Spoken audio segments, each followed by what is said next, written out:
Con este nuevo video comenzaremos a desarrollar temas referidos a la ficha número 8 planteada para el desarrollo de contenidos de la asignatura ED.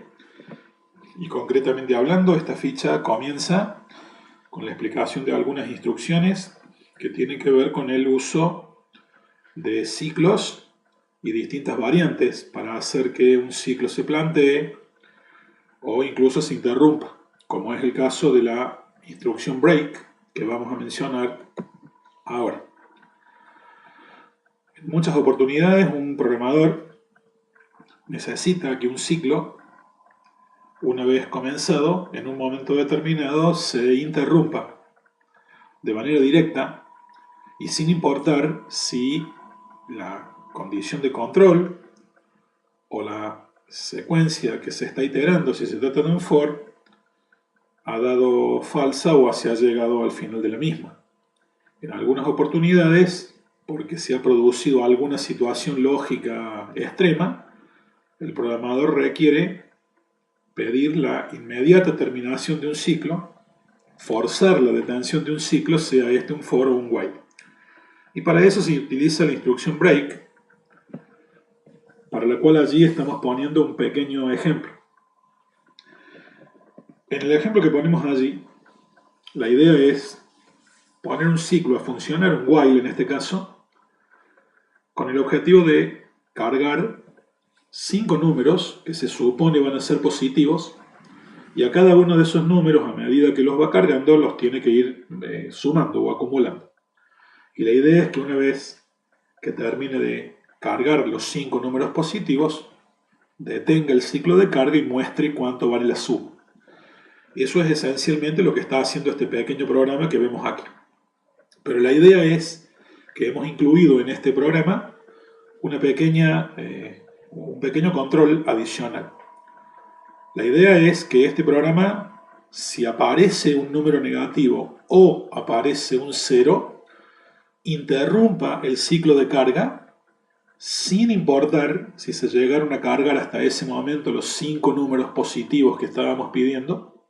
No continúe con la carga ni haciendo las vueltas que hagan falta e inmediatamente al salir del ciclo muestre en pantalla lo que hasta ese momento valía la suma.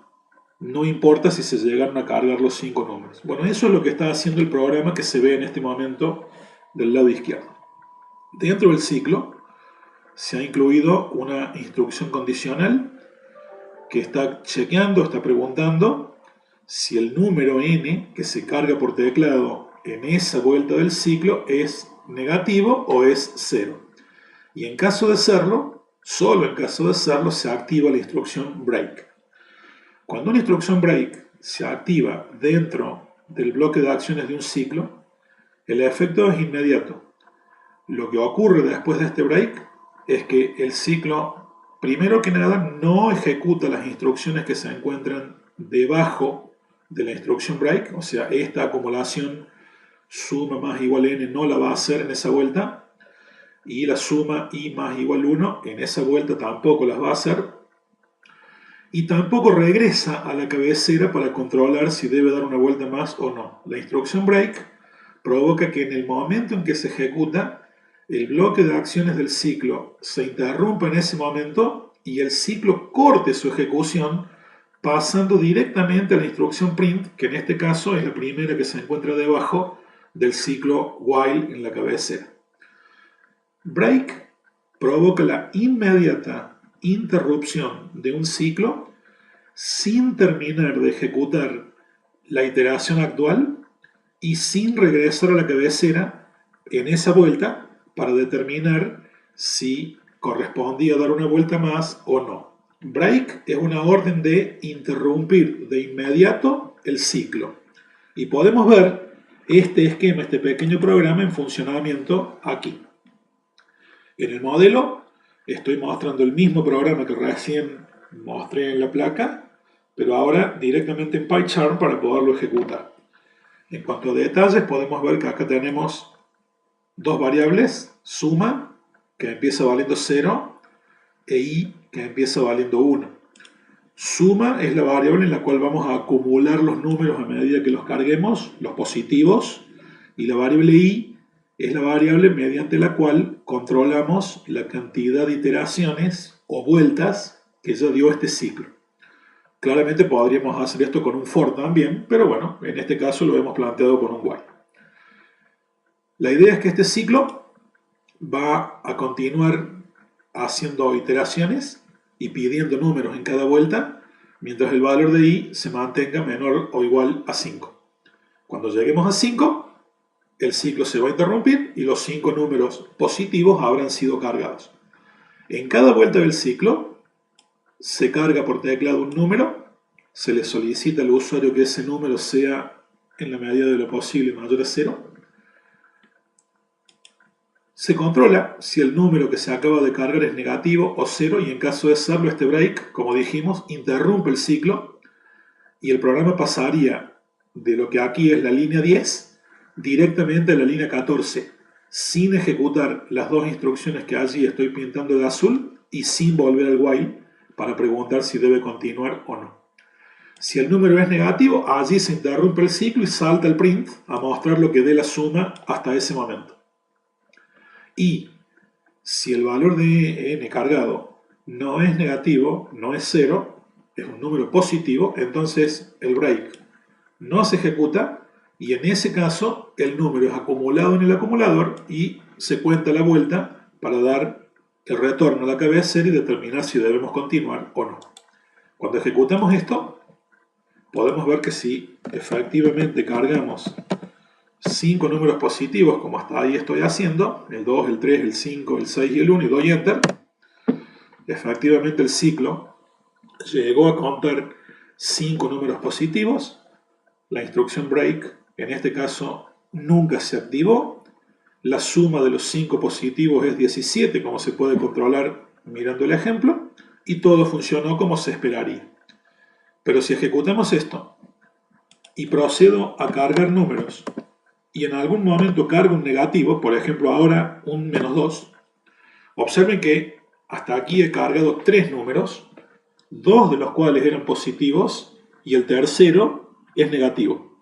En el momento en que aparece ese número negativo y doy Enter, el programa interrumpe el ciclo, no se suma ese -2 al acumulador que hasta ese momento llevaba y el ciclo se interrumpió inmediatamente.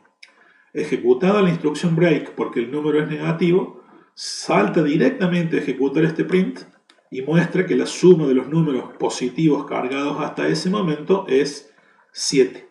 No acumuló el -2 porque, insisto, esta instrucción de acumulación no se ejecuta si el break llegó a ejecutarse. Como podemos ver, el break provoca un efecto fulminante de interrupción forzada del ciclo. En el momento en que la instrucción se ejecuta, el ciclo se detiene y salta directamente a ejecutarse la primera instrucción que se encuentre debajo del ciclo que se interrumpió con break. Este efecto se produce tanto si lo utilizamos con un ciclo while como si lo utilizamos con un ciclo for. Podemos seguir mostrando algunas explicaciones y detalles que tienen que ver con break, pero básicamente remarcamos: break cancela el ciclo y el programa continúa con las instrucciones inmediatamente debajo del mismo, que en nuestro caso es el print final que podemos ver allí. Ahora, recuerden que este print está claramente fuera del bloque de acciones del ciclo porque el encolumnado de la instrucción no está emparejado con las instrucciones del bloque. Print está encolumnado con while y la inicialización de las variables que se ven así. Como dijimos, en algunos momentos el programador puede necesitar interrumpir la ejecución de un ciclo, pero a veces, al contrario, el programador va a necesitar que, llegado a cierto punto, el programa, en lugar de interrumpir el ciclo, detenga la ejecución de las instrucciones de esa iteración o esa vuelta, pero insisto, en lugar de interrumpirlo, queremos que vuelva a la cabecera para determinar si debe continuar o no pero sin terminar de ejecutar todas las instrucciones que en ese momento había en esa vuelta o iteración actual del ciclo. Cuando pasa una cosa así, se puede utilizar la instrucción continue para forzar que el ciclo retorne a la cabecera a intentar realizar la siguiente repetición, pero insisto, sin esperar a que se complete la ejecución de su bloque de acciones. Por ejemplo, vamos a plantear el mismo ejemplo que recién, pero donde antes teníamos una instrucción break, ahora hemos cambiado y hemos puesto la instrucción continue.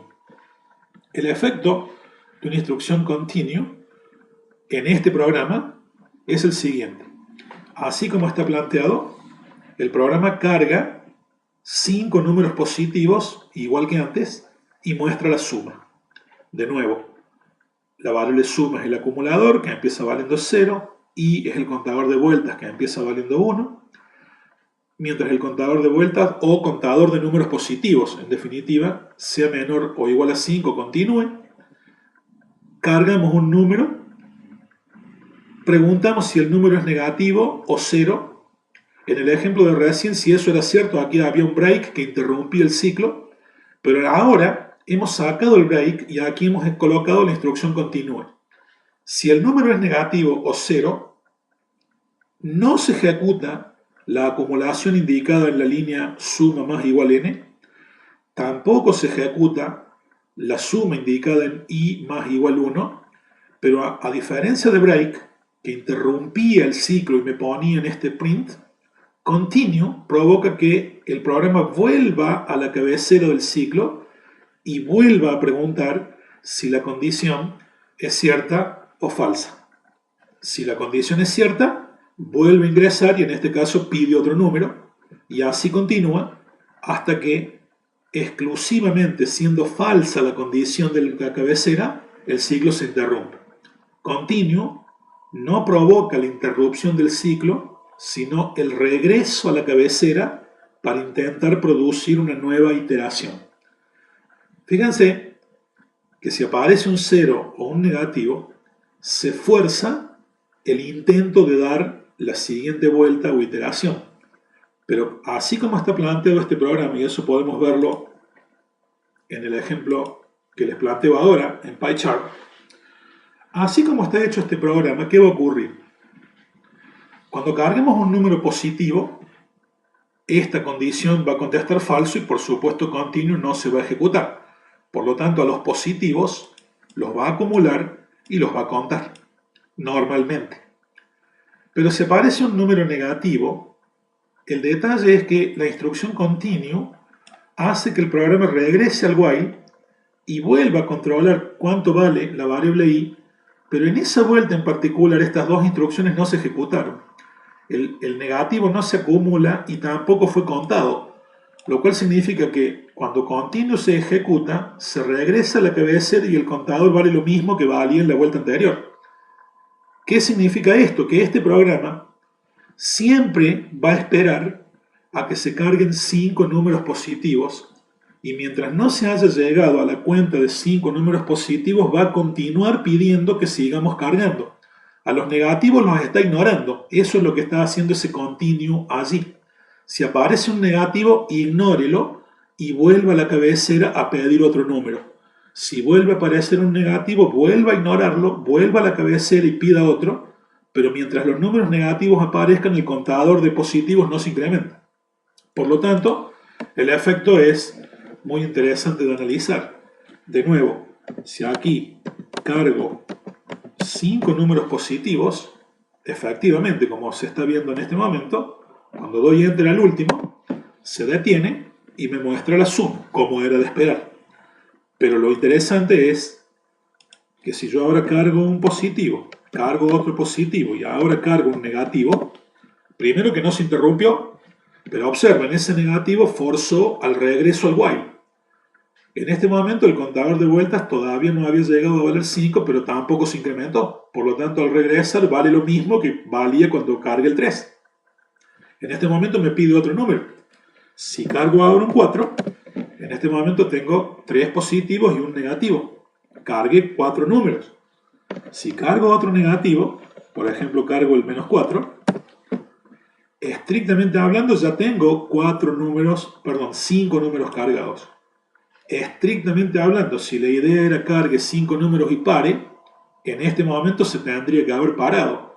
Pero como este continuo está ignorando los negativos y pidiendo a que hagamos una nueva vuelta si entra un negativo, al contar que solamente 3 positivos fueron cargados, el 2, el 3 y el 4, y solamente en esos casos se incrementó el contador, en este momento me está pidiendo un nuevo valor, aunque ya hayamos cargado estrictamente 5.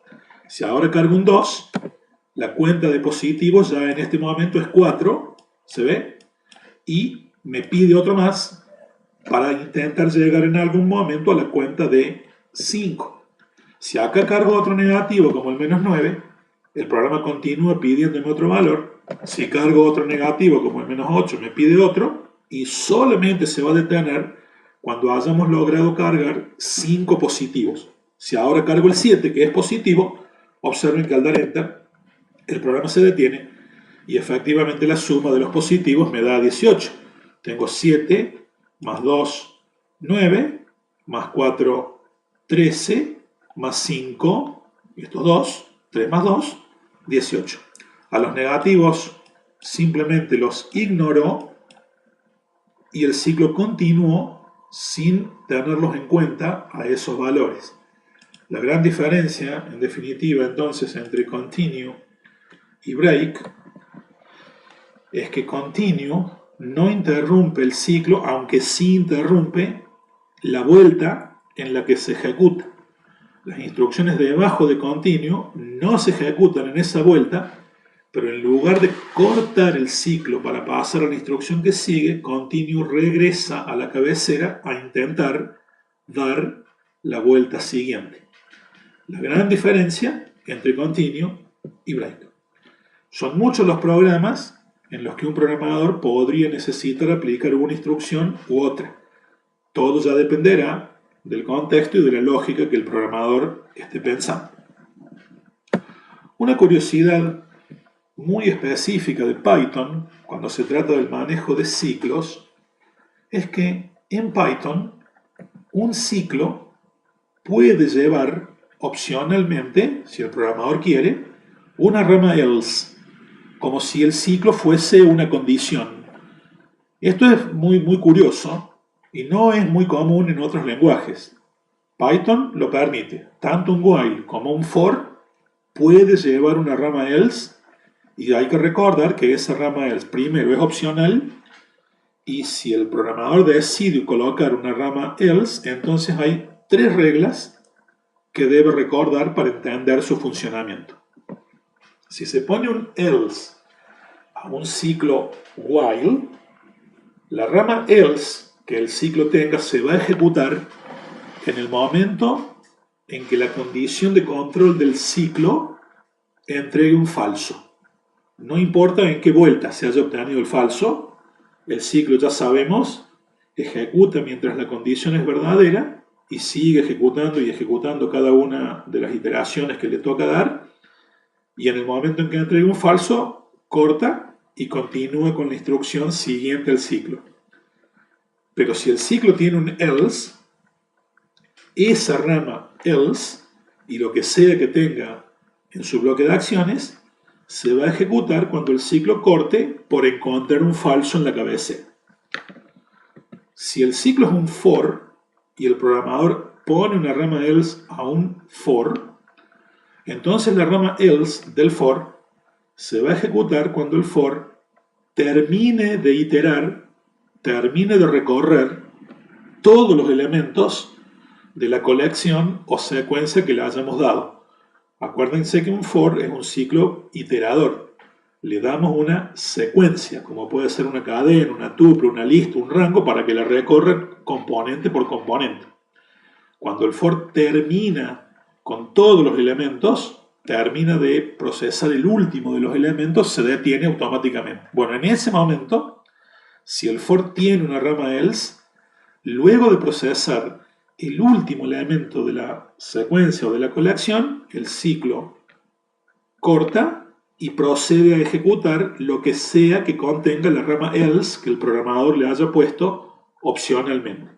Pero la última regla debe ser cuidadosamente tenida en cuenta.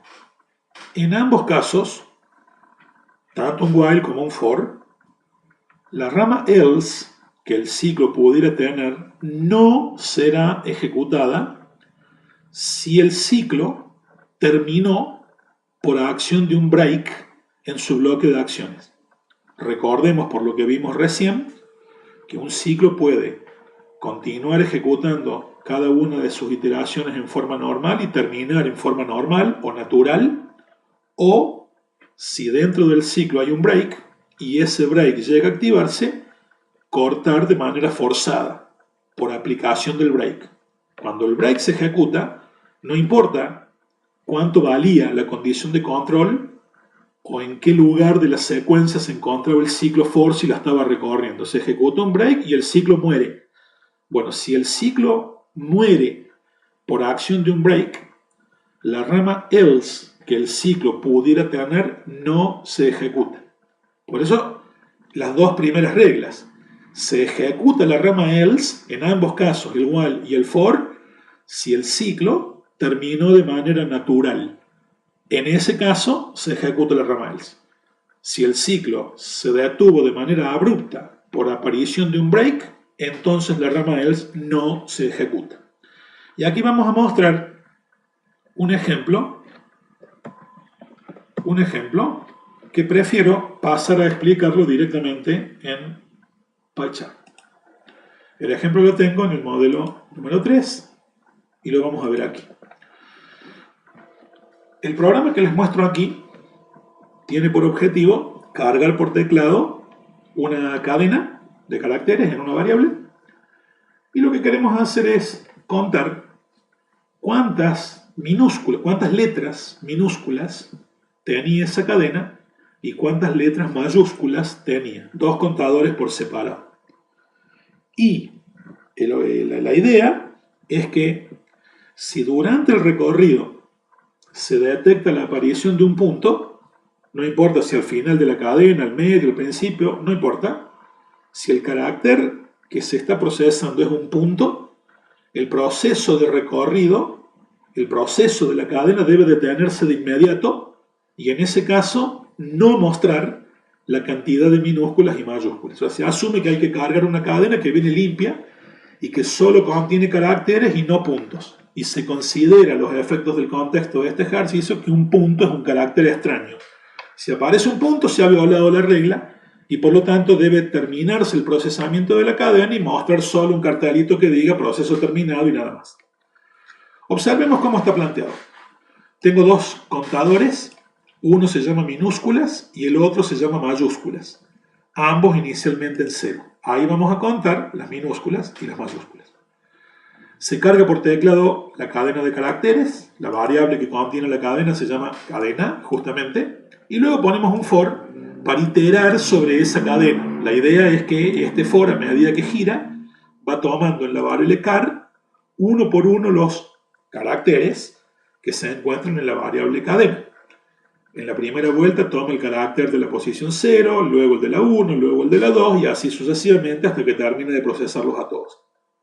Dentro del for, ignoremos por ahora este if, lo que hace el programa es preguntar si la variable car contiene un carácter menor o igual al carácter z minúscula y mayor o igual al carácter a minúscula. Lo que está haciendo efectivamente Python acá no es realmente comparar las letras, sino el valor interno de codificación numérico Unicode. Todas las letras minúsculas están en la tabla Unicode consecutivas entre la A y la Z, y los valores numéricos están también consecutivos entre la A y la Z. Si el valor Unicode de car es menor o igual que el Unicode de Z y mayor o igual que el Unicode de A minúscula, entonces car es una letra minúscula. Y en ese caso incrementamos en 1 el contador de minúsculas. Si eso no es cierto, preguntamos lo mismo pero con mayúsculas.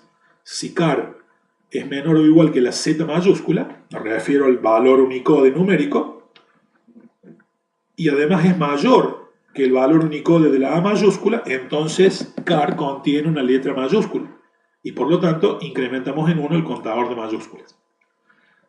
Se recorre la cadena y a cada carácter que se encuentra se lo procesa de esta forma. Fíjense que de este modo, por ejemplo, se ignoran los blancos, se ignoran cualquiera otros caracteres que pudiera haber y simplemente se procede a recorrer toda la cadena hasta que se termina de procesar la misma. Si toda la cadena se procesa completa y nunca apareció un punto, en ese momento el for va a cortar de manera natural y en este caso pueden observar que le hemos puesto a ese for un else. Que quede claro, esta rama else está encolumnada a la misma altura que el for. Por lo tanto, este else es un else del for y no es un else del elif que estamos teniendo aquí porque el encolumnado no corresponde. Esta es la rama else del for y como dijimos, se va a ejecutar si el for termina de recorrer la cadena en forma natural sin que se active este break, que es lo que ocurriría, por ejemplo, si yo ahora ejecuto el programa y escribo algo como la vida es bella, así. Si hago esto, sin colocar un punto en ninguna parte y doy enter, el ciclo recorre la cadena carácter por carácter, incluidos los blancos, y pone al final un mensaje que dice resultados, la cadena no contenía un punto, cuántas minúsculas vi y cuántas mayúsculas vi. Y cuando se termina de ejecutar esa rama, se ejecuta este print, que está fuera del else, como pueden ver por el tema del encolumnado. Este print se ejecuta siempre, no importa si se ejecutó el else o no. Pero vean que el ciclo efectivamente terminó de procesar toda la cadena, nunca se activó este break que está aquí porque nunca apareció un punto, y todas las letras fueron contadas y al terminar se activó el else, como era de esperar. Pero fíjense que ahora está esta condición aquí, preguntando si apareció un punto, en cuyo caso tiene que interrumpir el ciclo. Si el carácter que estamos analizando es un punto, corte el ciclo. ¿Qué hace este break? Como dijimos, interrumpe el ciclo sin ejecutar en esa vuelta las instrucciones que continúen, pero no solo interrumpe el ciclo, sino que si el ciclo tuviese un else, también saltea el else. Este break nos pone directamente en la instrucción, en la primera instrucción, que se encuentre debajo del for o del ciclo completo. Si el ciclo completo incluye un else, break también saltea el else, ¿de acuerdo? Y no lo ejecuta en ese caso.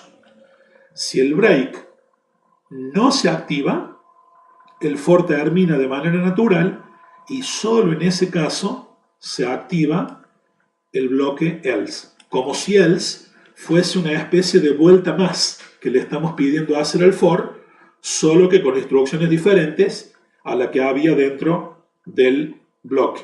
Si ejecutamos esto, y ahora supongamos que cargamos algo como la vida, bueno, todo en mayúscula, no importa, punto, supongamos que cambio a minúscula, es bella. No importa si la frase está bien armada o no, el tema es la concurrencia de caracteres. Pueden observar que hay un punto al medio después de la palabra vida. En este caso, si doy enter, lo que hace el programa es simplemente mostrar el mensaje que dice proceso terminado y no activa las instrucciones que se encontraban en la rama else. No muestra el contador de minúsculas, no muestra el contador de mayúsculas y de hecho cuando se activó este break lo hizo en el exacto momento en que apareció este punto. Por lo tanto, todos los caracteres que siguieron el punto, como este blanco y la frase es bella, no son procesados porque el break interrumpió el mecanismo. O sea, en definitiva, el programa que estamos mostrando en este momento en placa hace lo que acabo de explicar en PyCharm hace un instante. Se carga una cadena, se cuentan las minúsculas y las mayúsculas por separado. Los resultados se muestran solo si la cadena no tenía un punto en alguna parte. La rama else del ciclo se ejecuta solo si el ciclo terminó sin activar la instrucción break, y si se ejecutó la instrucción break, la rama else del ciclo se ignora. El efecto de este programa lo acabamos de explicar en PyCharm. Y lo último que nos queda por ver en esta primera parte es una instrucción adicional que se llama o se le asigna como pass. Esta es sencilla de introducir. En algunas ocasiones, el programador necesita indicar, por la razón que sea, que un bloque de acciones debe quedar vacío. Por ejemplo, el bloque de acciones de un ciclo, o la rama verdadera o la rama falsa de un if. Por la razón que sea, si un programador necesita dejar vacío un bloque, se usa la instrucción pass en Python para hacerlo, y no se recurre simplemente a no escribir nada en ese bloque, porque en Python es muy importante la noción de encolumnado o indentación. Si en el lugar donde Python esperaría encontrar instrucciones de un bloque de acciones, el programador no escribe nada, la primera instrucción que el programador escriba fuera del bloque y encolumnada en otro lado sería interpretada por Python como un error de indentación y provocaría un error en el programa. Los bloques vacíos en Python se especifican utilizando la palabra o instrucción pass. El ejemplo que les muestro ahí es un ejemplo muy concreto. Tenemos un ciclo que recorre un rango de 10.000 números utilizando la variable x. Pero observen que le estamos diciendo que el bloque de acciones de ese ciclo está vacío. Entonces, ¿qué va a pasar si el programa ejecuta ese ciclo que ven allí? Y bueno, el programa va a hacer 10.000 vueltas y en cada una de las vueltas no va a hacer nada.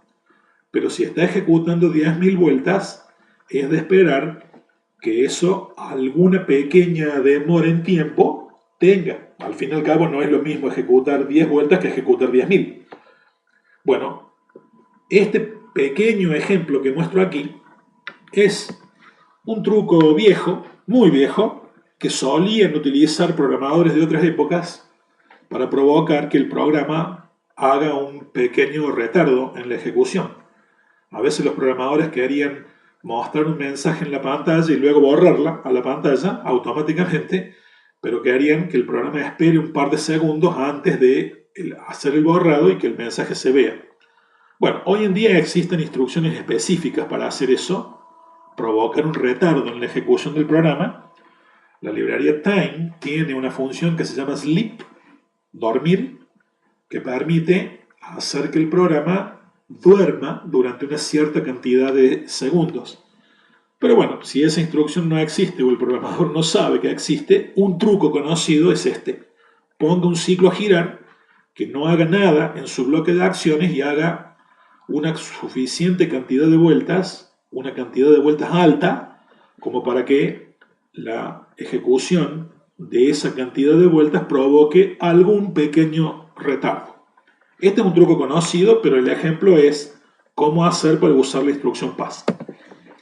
Y otro ejemplo, que no es un ejemplo a seguir, como ponemos allí, no es un modelo de código bien armado, pero que simplemente muestra la posibilidad de uso de la instrucción pass, es que, bueno, podría ocurrir que un programador, pensando de manera algo retorcida la lógica de su programa, pudiera querer plantear una condición de dejar vacía la rama verdadera y activar la rama falsa.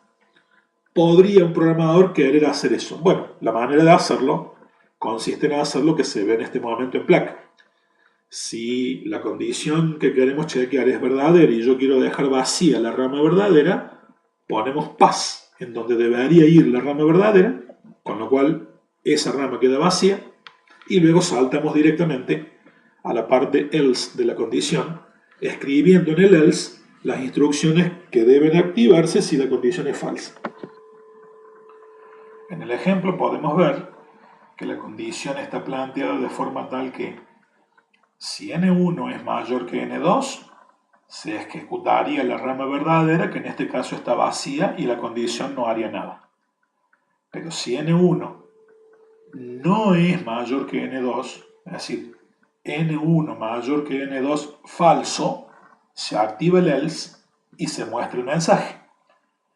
Pero si lo que queremos es mostrar el mensaje cuando n1 no es mayor que n2, lo estamos haciendo de manera innecesariamente complicada. Podemos preguntar directamente si el valor de n1 es menor o igual que el valor de n2. Si eso es cierto, el print que ahora vemos ahí en la rama else, podríamos colocarlo en la rama verdadera, sacamos la instrucción pass y eliminamos también el else. Esta condición con dos ramas que estamos viendo ahora tiene una estructura innecesariamente complicada, aunque es sintácticamente correcta. No es necesario en general pensar instrucciones condicionales que tengan vacía la rama verdadera y activa la rama falsa. Conviene pensar en la expresión lógica preguntada de manera inversa. En vez de preguntar si n1 es mayor que n2, preguntar si n1 es menor o igual que n2 e invertir las ramas. La verdadera pasaría a tener un bloque y la falsa pasaría a estar vacía. Pero si la falsa queda vacía, sabemos que podemos no escribirla. Y por lo tanto, la instrucción condicional sería simplificar. Simplemente este ejemplo, que no es un modelo que recomendemos que sigan, ha sido utilizado para mostrar cómo la instrucción pass podría utilizarse en el caso extremo en el que uno quiera hacer esto de dejar vacía la rama verdadera.